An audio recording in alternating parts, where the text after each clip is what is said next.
alongside two colleagues from Equal Exchange, Phyllis and Scott, myself and 5 stores from the Minnesota Twin Cities area went down to Peru. A year and a half ago, we started relationships with 2 co-ops of growers in Peru. The growers have taken over about 50% to 70% of the market by forming into small farmer cooperatives that are also exporting. Twin Cities has been committed to the Equal Exchange Banana Program since it started 4 years ago.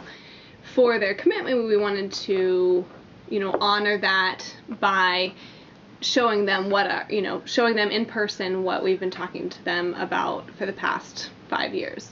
A great part of being able to go down and visit the growers is to be able to share, this is who we are, this is what we're about, and really be able to come together in a real way. It's eye-opening, it really is. It's just crazy the amount of work that goes into it. 6, more than likely 7 days a week, 8 to 10 hour days. And you're outside, an average worker on these farms makes $11 a day. And here, $10 an hour is kind of a minimum almost anymore. And it's really, really eye-opening. I recently raised my price to $1.29 a pound after 99 cents for a decade or more, and there wasn't much backlash, but there was a few people who questioned it. And after being down there, now I actually have, a story to tell them and a reason as to why we should be paying even more than that for bananas. Kind of wish you could send everybody down there just for a few days to realize how lucky we are and how good we have it. The thing that surprised me was it was all working class where we stayed. Everyone's just hustle and bustle. Most impacted me is basically the labor to dollar ratio. It's a lot of work year round for one crop of bananas. It's almost exactly a year from the time that it's planted to the time that it's harvested. And you have to take care of yourself. You have to take care of your family and your fields, and you have to be back the year after. And if you're not making what you need to be back, it's a little on the tough side to do that.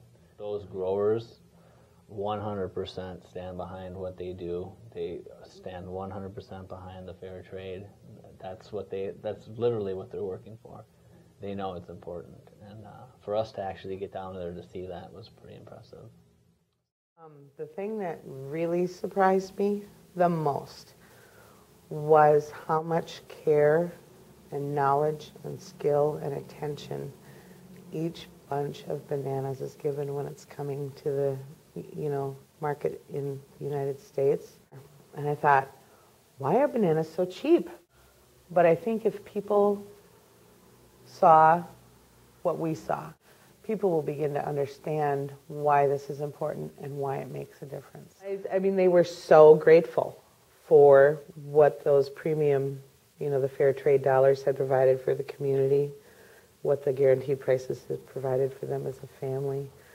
They were very proud of their community center and their church and their school and their clinic. I can still so clearly see their faces, and just knowing that I am part of their world and they're part of mine. So it makes me more committed than ever to making sure that I always, always stay true to my relationship with them via Equal Exchange. They're really smart here. They're very savvy shoppers. They ask a lot of questions. Some of them have even asked, how come your bananas are still only 99 cents? I was hard-pressed to answer that question because I knew they needed to go up in price. So I'm excited for what the future holds, not just for myself in my job, here, but mostly for what it holds for our relationships with farmers in other countries and partnering with them, true partnership. Equal Exchange's mission since the beginning is to say, look at our food system, it's crazy, but there's an alternative. You can paint the picture in words, but when people see that for themselves, there's no denying. What we as Equal Exchange are trying to connect in these 2 different worlds is very powerful and very meaningful.